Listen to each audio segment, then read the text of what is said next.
welcome to tonight's Table Talk session. I am Siobhan, and you've joined me tonight for Table Talk Sessions, where we have some hidden gems. I'm super excited. I'm going to definitely talk about Reading 101. This is a part of our live series, and it is a series because we are focusing on the babies. We're preparing your child for reading success. Tonight, I have two people who will be joining us for a panel. I have Wesley Clark. Yay! He is with elementary education. And I also have Nathaniel Scott Sr., who is a veteran, certified K-12 retired teacher, but also goes in for the Call of Duty because he's still awesome and loving the kids. So we're going to jump right into tonight's session. What I'm going to do is I'm going to go over our introductions like last time. Good morning to you. It's always good morning from me to you. It's just my thing. I love saying good morning. So good morning to you. I am again Renee Siobhan Dade. I am here because I love the babies and I want your babies to do well in reading. I have been in education, teaching for 10 plus years, instructional coaching for 2 years, also facilitations. So if you are looking for professional development with literacy, i.e. for reading, especially for kindergarten through second grade, I'm your girl. Also search in Amazon for Renee Siobhan Dade and you will see a plethora of resources that I produced with content, okay? We're going to talk about Reading 101 as a part of this live series. This is our March edition. We did one last month. I went through explicitly talking about resources and strategies, things that you need to do to prepare your kid to be ready to enter into kindergarten, to be ready for school. Please know that Table Talk Sessions derived from the concept of talking at the table. I grew up going to my grandma's house, and my book that first came out, Table Talk Sessions, Family Finances and Finesse, I talk about how we would get together on Sundays and have real conversations. My dad, my mom, we actually have dialogue about not only finances. We talk about finances as a family. We talk about education. We really dialogue about real life situations, scenarios. And I feel that that's what we should bring to our tables. So in the conversation that we're going to have tonight, I hope that you take hold to the table talk, the panel that's going to come forth today, and you'll get a vibe for Table Talk Sessions. This is some of the merch that you can find on Amazon, and Reading 101 will be coming this summer of 2022. So here is tonight's agenda. Like last week, we're going to just fly through it. We have introductions. This is my introduction I just gave a few minutes ago or moments ago regarding Table Talk Sessions. Check mark. We just went over that. So now we're going to jump right into the panel discussion where, again, I am so honored to have Wesley Clark and Nathaniel Scott Sr., who are joining me on tonight for our panel discussion. Once they have finished, if you have any questions or any comments, of course, we'll leave space at the end of the panel. Excuse me, please feel free to also drop those in the chat as we're talking through tonight. So let's begin. I'm welcoming tonight Mr. Nathaniel Scott. He's named himself Nathan Scott. Good afternoon, good evening, and also Wesley Clark. So glad to have you all. Thank you. So for tonight, please introduce yourself. We'll start with you, Nathan. Introduce yourself. Tell us about your background with education. Okay, my name is Nathan Scott. Background with education. My background in education spanned over 30 plus years. 4 years of elementary school, 10 years middle school, and over 20 years of high school, all in the Wake County Public School system. I hold a BS degree from St. Augustine's University in Raleigh, North Carolina, in health and physical education. I'm currently retired from Wake County School System. I have served in a variety of positions: head football coach, head wrestling coach, track coach, athletic director, and driver's ed instructor. So I've served Wake County in a variety of positions. That's a little bit about myself. Awesome. Okay, what about you, Wesley? What's your background in education?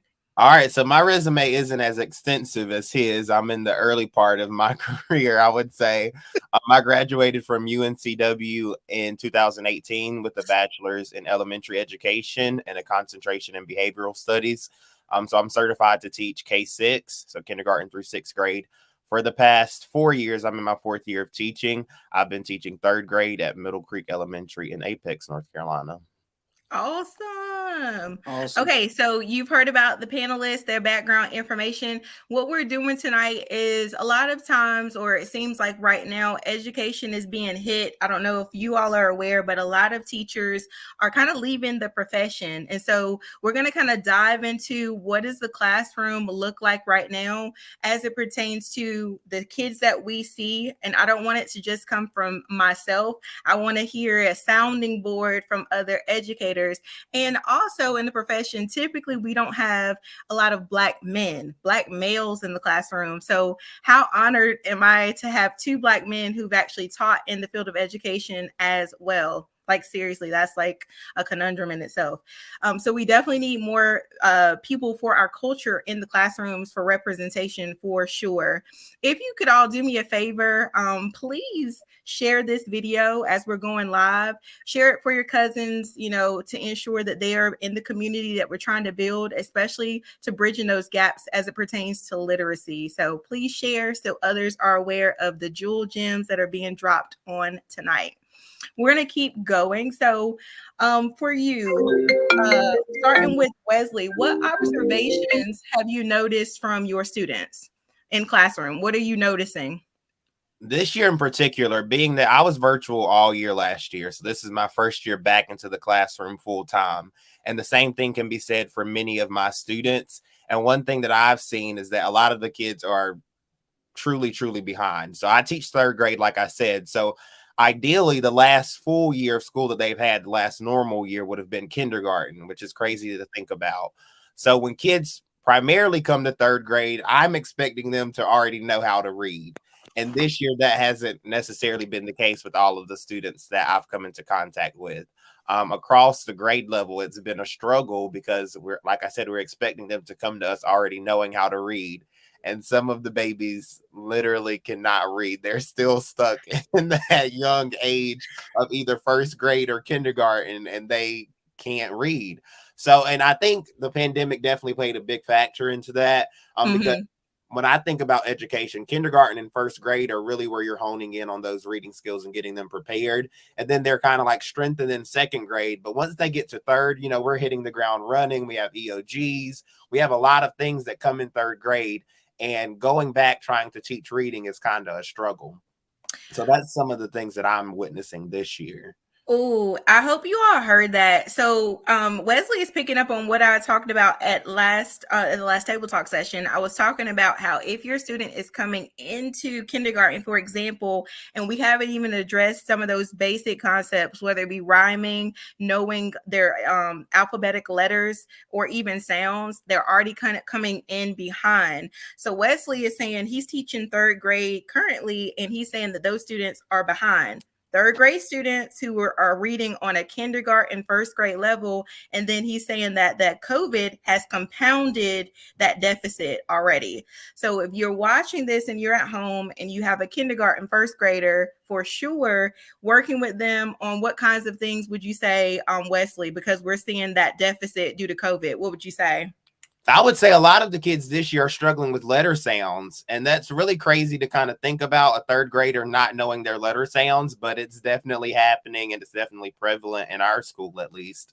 And also just like letter sounds, decoding skills, being able to do the beginning sounds of a word and pairing that with the ending sounds like onsets and rhymes to kind of get those multisyllabic words together has been a struggle for many of my kids this year.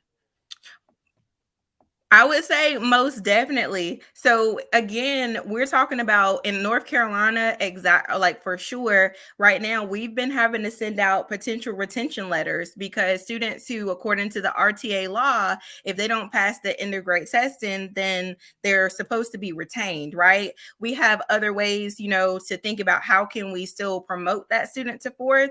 But again, if he's talking about multisyllabic words, we're talking about those words that become longer and they're struggling with basic sight words, kindergarten, first grade words that they should have already known. So we're really trying to bridge that gap. And that's the purpose of, this reading 101 while we're having this panel discussion. So you're not just hearing it from me, but you're hearing it from other educators that there's sincerely a gap. And we need parents, we need the community to really support our babies because they are behind. A lot of them are behind. I'll go to Mr. Scott for this one. For the next question, let me pull it up really quickly. What was your take? So when I'm asking this question, what was your take or home theory being both an educator and a parent? So being an educator, you have the inside scoop on what we needed as kids or what your kids needed.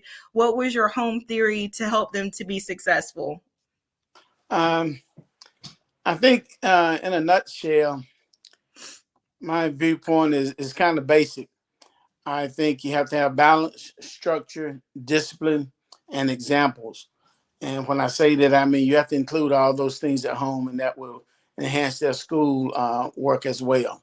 And I'll elaborate a little more on that a little later. But those kinds of things really help the kids, get a heads up on what's going on. And parents, we have to be, as a parent, we have to be involved with our kids. We can't just push them out the door and have a good day. And when they come in, how was your day? And you have to keep it moving, but you also have to spend some time and invest in your kids. That's our biggest investment. So we have to really be in tune to our kids and what they're doing at school. Follow up with it at home, not rely on the school to do all the work. We have a great job to do as parents.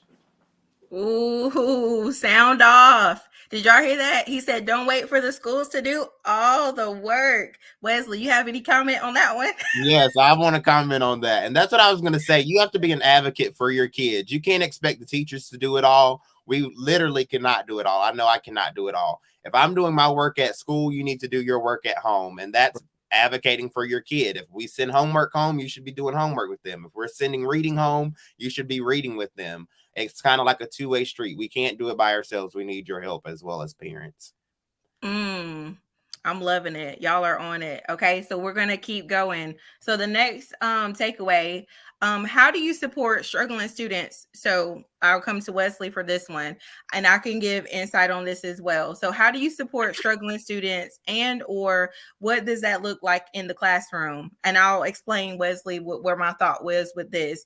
Typically, parents, I don't know if you know, but you drop your student off, let's say in elementary school, and they're with us, say 8 hours, right? Well, that 8-hour day is divided. Most of us teach more than one subject. So we may be teaching math, science. Well, most of us do teach math, science, social studies, ELA. We do guided reading. We teach a lot of content areas, and we're certified K through 6th grade to teach all of those different subject areas. So the breakdown of our day, we're not teaching math all day. We are dividing that 8-hour day into many pieces. So when you are like maybe wondering, why isn't my child growing more and more in math, or why aren't they growing more and more in reading? It's because our day is split, it's chunked. And so if they're already behind, it's a matter of trying to figure out how to integrate or intervene to get them caught up. So Wesley, what's your take on that?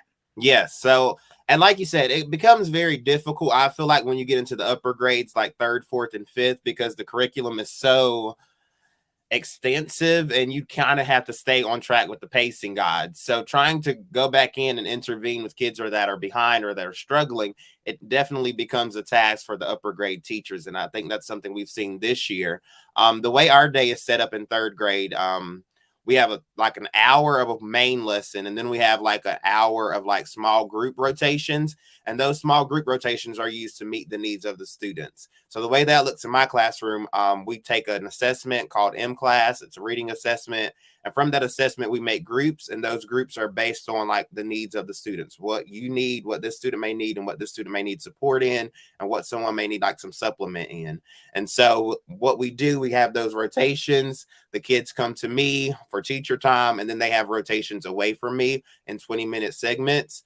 And so that's either me working with them or them away from me, like I said. And then also we have intervention teachers that meet the needs of students that are more intensive, I would say. So if you think about those tier 2 students or tier 3 students, or even like the special needs or special education students, they're pulled out and they receive extra services on that end as well. I love how you mentioned the 20 minutes. So what I want is an aha moment, right? We are magical. And I say this in the book, Reading 101. Teachers have a special sauce. Can you imagine your child being behind and in 20 minutes of intense interventions every day or for at least 4 days a week, we can grow a kid or even, catch them up 4 or 5 book levels in that aggressive 20-minute chunk of time. But if you think about it, 20 minutes is not a lot of time. So again, when you have a student who's in 3rd grade, given that example, and Wesley just shared he has students who are in 3rd grade but reading on like a kindergarten or 1st grade level. We're trying to grow a child 2 grade levels in a year's worth of time, and we're talking about 20 minutes. So again, we are advocating for our students, but we also are saying it takes a team. It takes at home. Wesley shared, if we're sending books home and we're asking you to read with your kids, please read with your babies. Like, we're not just doing that for a sport, right? We're not just saying that for sport. Like, we're being genuine. Like, your baby needs to be reading like yesterday. Well, if I could interject, I mentioned about balance, and that's where the family comes in. We're talking about parents doing stuff at home. So I mentioned balance as one of my things, balance and structure, discipline, and being an example. And we're talking about the kids learning how to read at an early age. That is so fundamental because that set the groundwork for everything. If they're behind right off the bat, like most of them are, most of our kids are, they need that extra 20 minutes at home, 30 minutes at home. And when I say balance, I mean, you have to include everything to make a well-rounded kid. So, church is important. Family time is important. Education is important. Sports, athletics, and exposure. All these things help a kid to grow. So when you're home, you have to use those segments of time to incorporate all of those things that make a well-rounded kid. Don't just ask them if they have homework. Let me look at your homework. Show me how you did this. And so if you're involved in it, they're going to do better, and they know you're going to come check or come help them with it. That's part of that balance I'm talking about. And family time, laughing, talking, playing together. All those things are very important to the youngsters' development. And I know I'm doing a lot of discussion around reading, but also math as well. Math can be something that you're doing at home, practicing those addition facts. In 3rd grade, practicing those multiplication facts, because if they don't have a basic understanding of addition, once they get to 3rd grade, they're not going to understand multiplication either. So if you could get those things like squared away as young as possible, once they get to those older grades where they're doing more difficult math operations, that would be great. And if they're not understanding reading, ideally, they're not going to understand word problems as well. So that's why I kind of automatically go to that reading section, I guess. Come through. And I talked about that last time, right? We're talking about a crossover, carryover skill, right? We're talking about when you're in pre-K and you're asking students to name their shapes and symbols. Well, that doesn't go away. When they get to 2nd grade, 3rd grade, those symbols then become plus and minus signs. They become division symbols. Symbols carry across and they have a meaning. And then too, I love how you said, going back to Nathan, how you said, don't just ask your child, hey, do you have homework, but show it to me, right? We're being actively involved into their education and what they're doing. A lot of times, like today I had parent-teacher conferences, and I have parents who are shocked, like, how is my child not doing well? Well, we send home progress reports. We send home report cards. It should not be a surprise to you at that point, right? We're sending home weekly letters and reminders. So it's an active community, right? Anybody want to sound? Come on, back me up, people. No, I agree. And then also, you have to be, as a parent, you have to be aware. I feel like some parents are in like a denial state. Oh, my kid is not this, my kid's not that. However, you need to be aware, and I don't even know the word. You need to be aware and conscious of what and who your child is capable, what your child is capable of doing. If we're saying as a teacher that your child is struggling in this, don't come and say, oh, my child is reading on grade level. No, or he or she is not, because I can put this book in front of them and they're not reading on grade level. So I feel like sometimes parents get to the point to where they're like, they don't want to accept the reality, I think is what I'm trying to say here. And as as a Black community, I feel like that's kind of prevalent with our community. They feel as if the teacher wants to label their child or that the teacher's being mean. But no, you should be aware and knowledgeable of what your child is and what he or she struggles in. And then kind of take those steps to get them where they need to go. Okay, we're going to go with that. Okay, so we're going to follow with that comment. So when you said sometimes the parent may feel as if we're labeling their child, let's talk about that. It is not a bad thing for your student to have an IEP. No. It is not a bad thing for your student to have a 504 plan. As a matter of fact, if your child has an IEP or a 504 plan, that's protecting your child. That's ensuring that they are getting what they need. IEP stands for Individualized Education Plan. That means your baby is not where they should be, but there's a team. I'm talking about a team, y'all.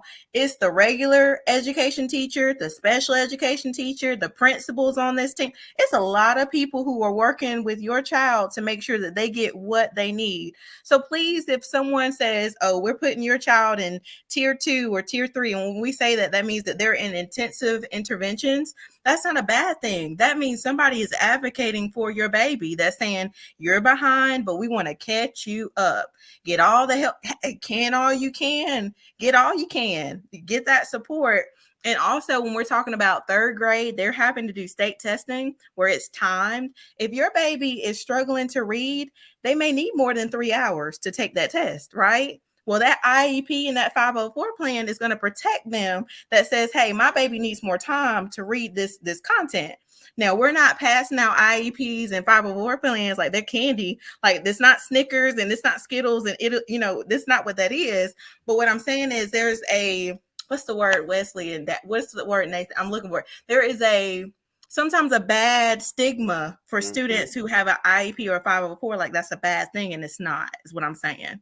Get all you can, advocate for your babies is the takeaway for that. And as you said, the IEP and 504s, they have benefits. Like you said, with the time testing, they get more time if they need it. They get breaks more periodically if they need it. And then also for the struggling readers, they can get the math test read aloud to them. So if they're a struggling reader, if they can get this word problem read aloud and they're able to perform the math, then that, benefits them in the end. So it's definitely not a bad stigma, or there shouldn't be a bad stigma around 504s or IEPs.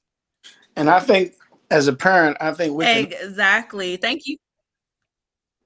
I'm sorry. I think as a parent, we can all help our kids out by designating a spot and a time, to come in, let the kids have a snack, let them relax a little bit, go out and play outside if they are doing that, but not spend so much time on devices and stuff, and monitor the devices and the time they spend on it. Spend some time at the table, going over the work with them and reading with them and reading to them and have them to read out loud to you. You have to, our kids are an investment. If they're going to get better, we have to help them get better. If I have a student or a kid that wants to be a better basketball player, I'm going to put a basketball in his hand. If my kid is struggling with reading, I need to read to them more. They need to read to me. They need books in the hand. They need trips to the library. They need to read more if they're going to be a better reader. Swimming, soccer, golf, whatever. If they're going to be a better athlete, they got to do it more and play with competitive teams and so forth. Sign them up at the gym and so forth.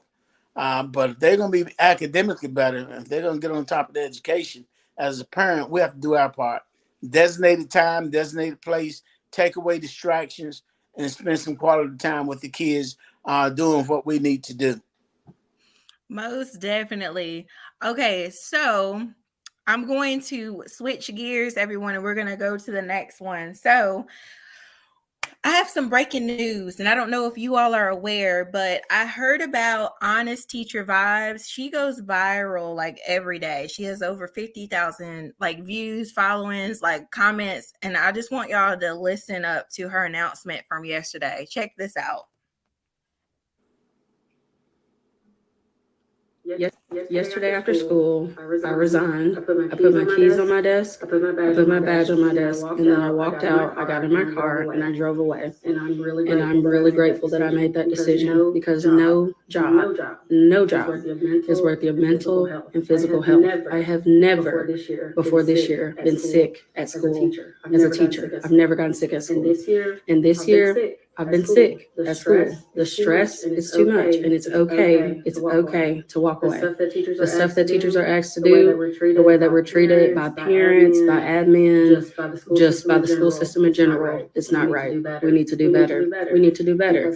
Because how long can y'all expect teachers to deal with the stuff that y'all are asking us to deal with? No job is worth it.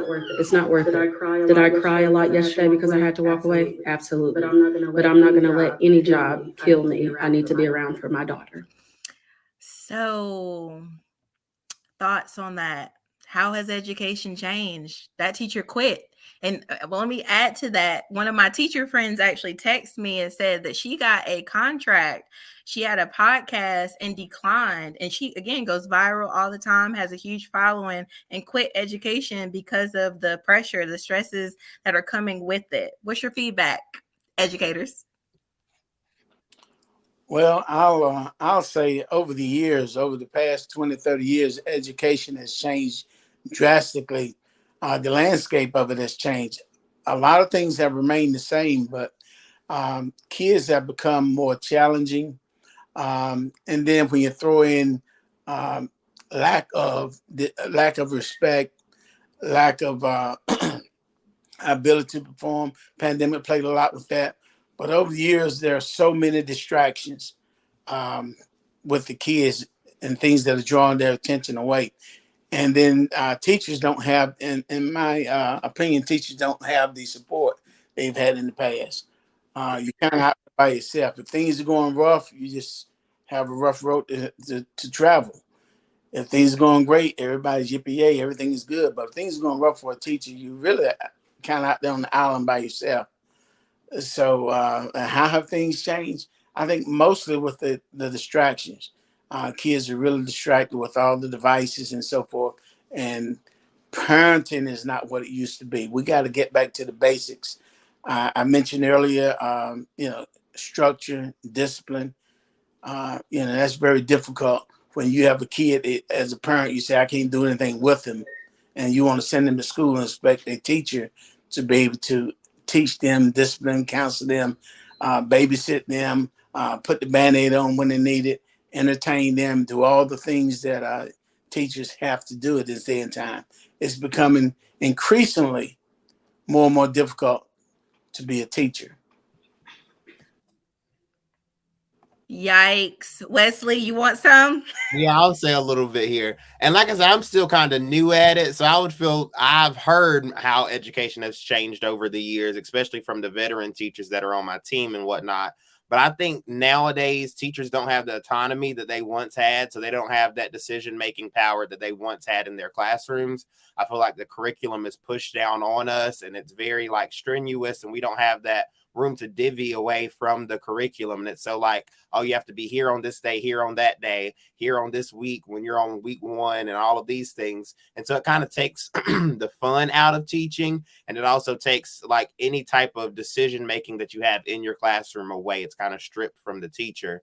And as Mr. Scott has already said, the kids these days are different than what teachers were seeing years and years ago. So with that in mind, since we have, and I don't know if everybody else is catching it, so I'm really emphasizing, and I'm so happy that we have teachers on the panel, but if you all are not, being privy to the news, and I'm talking to teachers, like teacher friends in South Carolina, in Virginia, in DC, I'm in a teachers group on Facebook, and people literally post that they quit every day. They are walking away from education by the droves. And not only are we're losing great teachers, really, we're losing teachers who are passionate about kids, but because of, like that teacher said, and what Wesley just shared, the administration, the pressures. As a matter of fact, I'll give an example, Wesley. I have PTO that I have to use. And if I don't use my PTO, I lose it, period. Right. So we're planning for EOG and we have blackout days, which is like you can't take off, right? Yeah. I have PTO. I have really said I'm not taking off for the kids. I want to be in class teaching my standards, and I haven't taken any days. I have 3 weeks to figure out when can I use these PTO hours that I have to use or I lose them. What other profession can you be in where you have PTO and you're trying to segue and navigate mental and your own, time off when you're worried about the kids, because if you're not there, they're not getting that instruction.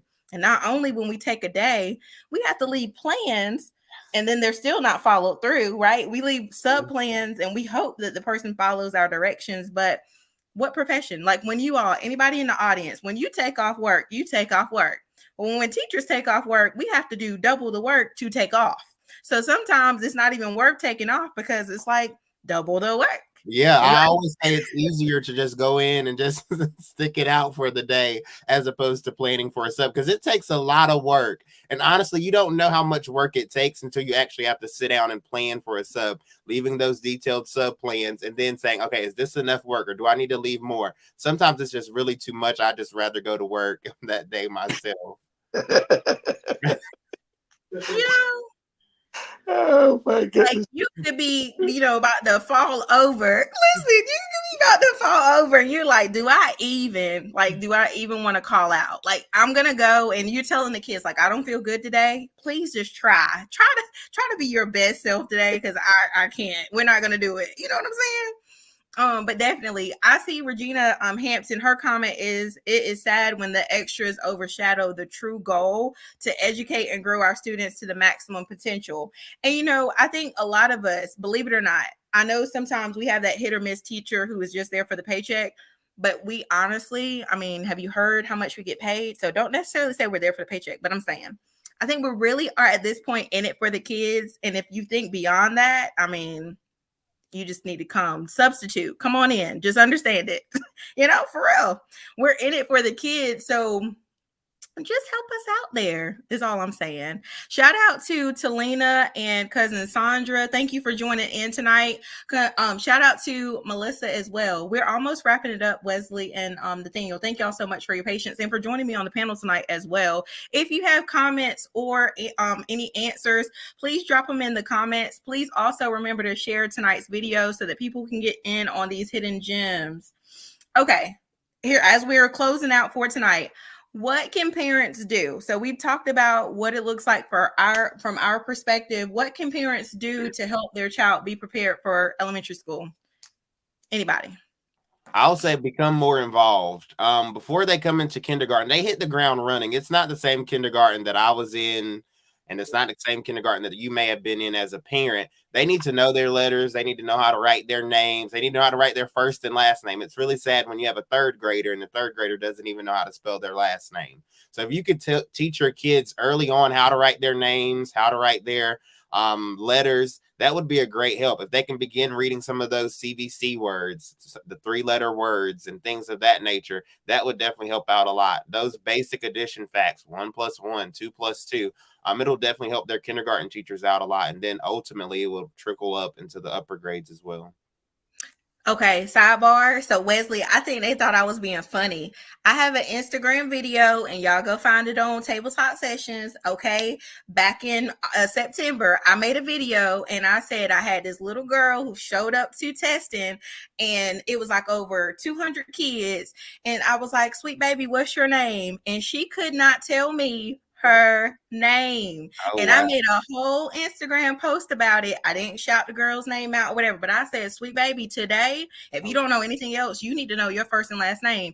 How, again, Wesley, are we coming to 3rd grade and you don't know your first and last name? Right. To me, Mr. Scott, you jump in on that too. Those are basics. When I was in elementary school, we had to know our phone number. You should be able to call your mom and dad. You should know where you live. Like, these are things that we were, somebody come kidnap your sweet baby or come grab them up, God forbid. Your baby better know how to look up from that tablet and tell them something.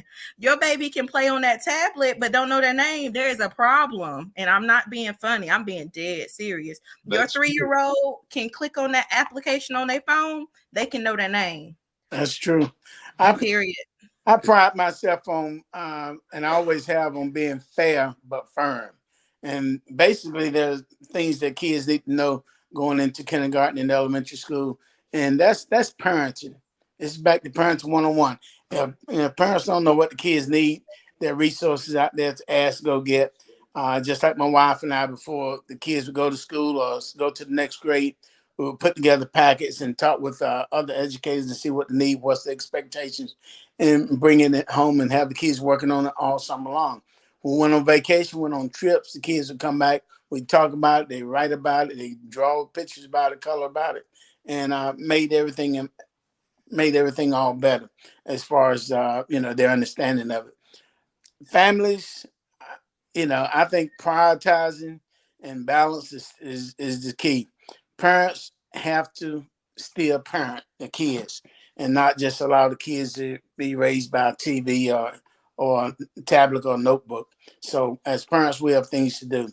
Know your kids' grade before the end of the 9 weeks. Attend teacher conferences. If you have to take off or take a day or take half a day, it's worth it. We have to invest in our kids, period. Notice he said invest in our kids about 5 times since he's been on this panel. So again, and going back to what Wesley shared, Wesley said it can't just all be on the teacher. He even broke down his class schedule and said we do guided reading and break the kids into small groups for 20 minutes. Really, I mean, we just putting emphasis on some things that you can target with your sweet babies. That's the takeaway. I hope everybody's taking notes. These are hidden gems that you may not know, but this is real. And it's coming from Black men that are in the field of education. How awesome. All right. I'm super, super excited. Before y'all go, last month I had this concept, and this is in the book Reading 101, but I talked about how the flag doesn't move. Your kid that comes to kindergarten and the state says your baby better be reading on a level D when they leave, that flag is not going to move. Your kid should be reading on a level D when they leave kindergarten. If your kid is not reading on a level D, well, guess what? They have to grow. They have to progress to get there. In first grade, if it says your child needs to be reading on a level K or a level H by the time that they leave, well, that flag is not going to move. You have to grow. Your baby has to meet that standard. They have to meet that level, okay? So neither does a field goal. When we play football, guess what? Those football players have to work that ball to that field goal. I mean, the field goal does not move. So the same way that a field goal does not move, the flag doesn't move. And we have to, as Mr. Nathan Scott has said, invest in our children. If you drop your baby off at school and you say, y'all got it, and that's it, then your baby is not going to be as fully advocated for as they could be if you were join in and partner with that teacher. I like how Regina Hampton said earlier, she said, we are the experts, right? Listen to us. If you have Wesley Clark as your child's teacher, I'm going to go to Mr. Clark and I'm going to say, Mr. Clark, what does my child need to help them? What do they need to be successful? I'm not going to walk away and assume I know, because Wesley went to school for what? Education. He went to school for teaching. So I'm going to ask him, what does my child need? The same way that your child has an educator, use your resource. Don't go away from it, but ask, what does your child need to be successful? And don't think, like Wesley said, oh, my baby is reading on a level L when he reads at home. Well, no, sweet baby is not reading on the L. We're not making this up, and we're not picking on your baby. Listen to us, because as Regina Hampton said, we are the experts. We really are going to advocate for your kids. Anybody want to add to that one? Just saying. Period, Pooh. All right. Big concept for tonight is that education starts where? Education starts at home. It does not start on the first day of kindergarten. And I love it. They'll be doped out in their Air Force Ones, like, Mommy, look at me. I got on my J's today. But cannot tell me cat, cannot read it backwards. That's a problem. right? Let's be doped out and also know that education starts at home. Baby needs to know their name, first and last name. Baby needs to know their numbers 1 through 10 coming into kindergarten. Wesley just told y'all kindergarten is not kindergarten like we grew up coloring in kindergarten, right? Wesley, are those kids coloring in kindergarten? Hold on, let me bring them. Are those babies coloring in kindergarten? No, ma'am. There's no naps. There's no dress up time. None of that stuff. No. So if you're coming to school with the expectation that I'm dropping my baby off at kinder and we're going to have a coloring day and we're going to watch Barney, no, that is not what that is, okay? As a matter of fact, if you find your baby in a daycare or a preschool, get them in a preschool or daycare that you know they're going over letters, they're going over sounds, they're going over letters.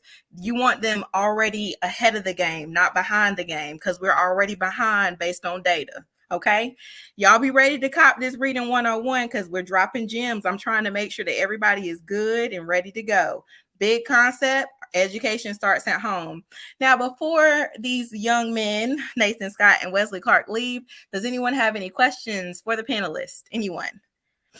Anything that you took away? 3 things that resonated, anything that you feel like, okay, I know it ain't teachers tripping. These teachers aren't quitting just because, but it's real out here in these streets. Anybody?